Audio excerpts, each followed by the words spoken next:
with you. A reading from the Holy Gospel according to Matthew.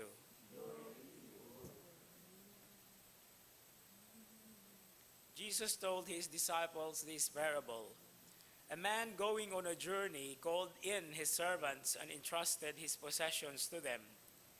To one he gave 5 talents, to another 2, to a third 1, to each according to his ability.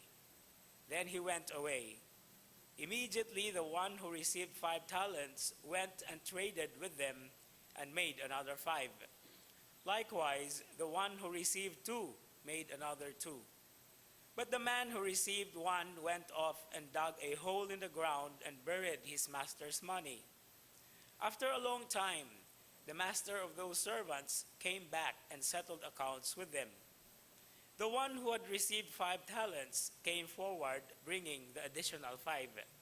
He said, "Master, you gave me 5 talents. See, I have made 5 more." His master said to him, "Well done, my good and faithful servant. Since you were faithful in small matters, I will give you great responsibilities. Come, share your master's joy." Then the one who had received 2 talents also came forward and said, "Master, you gave me 2 talents. See, I have made 2 more." His master said to him, "Well done, my good and faithful servant. Since you were faithful in small matters, I will give you great responsibilities. Come, share your master's joy."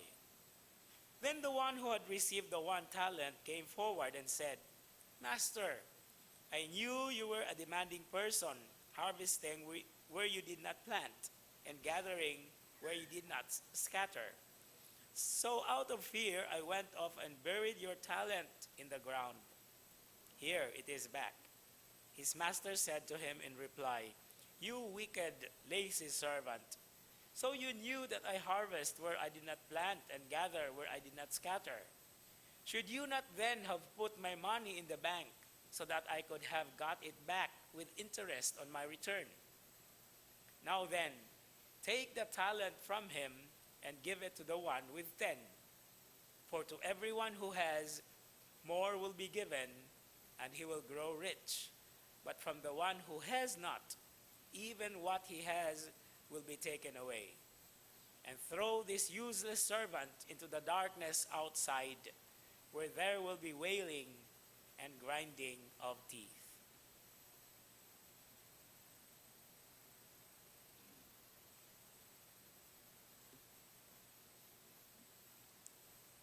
The Gospel of the Lord. Praise to you, Lord Jesus Christ. Ulahang weekend kanatong tanan. As I already noted yesterday, that today is the last day when we reflect or read the Gospel of St. Matthew. And on Monday, we start a new Gospel, that is the Gospel of St. Luke. Now, in terms of this last section of the Gospel to be read on this day, we are brought into the final things in the Gospel of St. Matthew.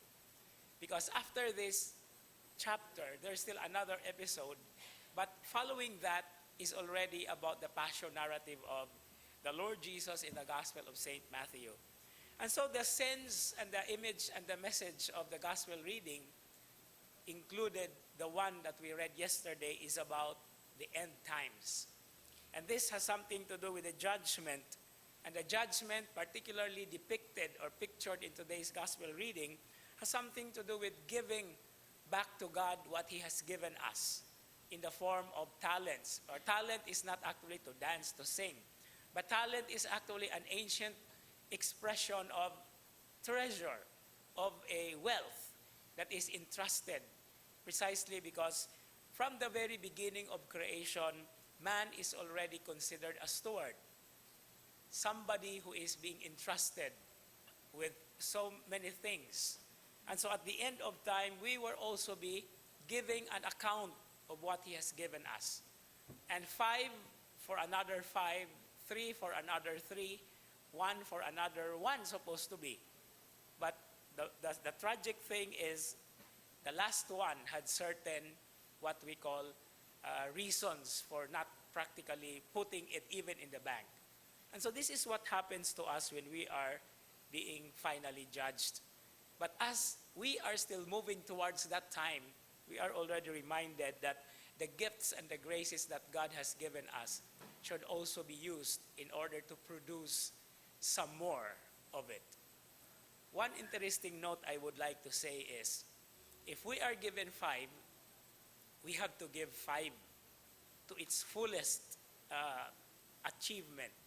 But if we are given 5 and then we can only give 3 or 2 or 4, then that is the time that we can actually maximize, since we are still giving that time, so that we will be able to see and to give to the Lord what we really is practical, what we really are worthy. But if we are given 5 and then we give 7, that is what corruption is all about. I think we are also being judged by that. And so as early as this time, we have to be able to look at the many different ways and means we can do, but justly, because that is the very basis of the judgment that we will be facing. Not only then, not only in that time, but even in our daily lives, we are constantly judged by the Lord. That is why we have to make an account even now. And so as we continue this Eucharistic celebration with all the many great desires we have, hopefully we are able to fit in and to fill and to respond to the justice that God has given us, to use the things that He has given us, and to even produce so that others may also experience and be satisfied with what is given to us. Amen.